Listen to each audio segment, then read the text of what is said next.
And this video is to show you how to draw a bar graph with error bars. Same idea with the table. The first point of any graph drawing is to set your table up correctly. So you need to have your independent variable in the first column. You need to be calculating averages because we are drawing a graph of the average. So the reason we're drawing a bar graph is because it's categoric data here. So you've got individual colours. You can't be halfway between red and green. So you select your colours, then you press Control or Command to select the average. You'll notice I do not select the text bar. I only select the numbers. Then I go Insert Bar Graph, and you can either choose a 2D column or a 3D column. It doesn't really matter which. I'm just going to have a simple 2D column. And I'm just going to shift it so that it's off the table because I want to be able to see the table when I do my error bars. So now that I've got that, there are a few things that I need to add. So again, I'm going to go Add Chart Element. You could do that up here as well to add chart element there. And I want my axes, I want my axis titles. So I want down here, I want to change this to color. Now there is no unit to color obviously, but if there was a unit to color, that's where you would put it. And then here it was just the average number.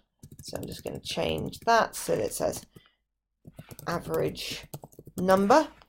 Then with the chart title, just as with the line graph, it's a graph to show how the independent variable affects the dependent variable. So a graph to show how color affects average number.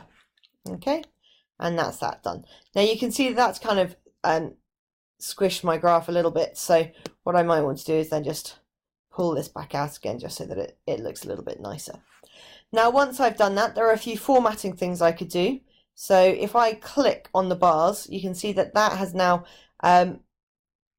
selected all of the bars. But if I just wanted to select one, so I just click on one and then I right click, then I could change the fill color so that in this case the fill color matched the color of the that was on the x-axis. I mean, you really don't need to do that, but it kind of looks quite cool if you do. Sometimes if you're plotting two bars, there might be good reason to have quite clear color differences. Okay, but that really is just little added fun stuff. What we do need to do though is we need to add our error bars. So again, we go Add Chart Element, Error Bars. Again, we don't choose Standard Deviation because that's clearly nonsense. So we go to More Options, we go to Custom, we go to Specify Value. We then move our table so that then we can select the standard deviation points. We go into the negative value, delete what's there, select the standard deviation points, and click OK. All right, and now you can see that that now reflects the standard deviations, which is what we wanted.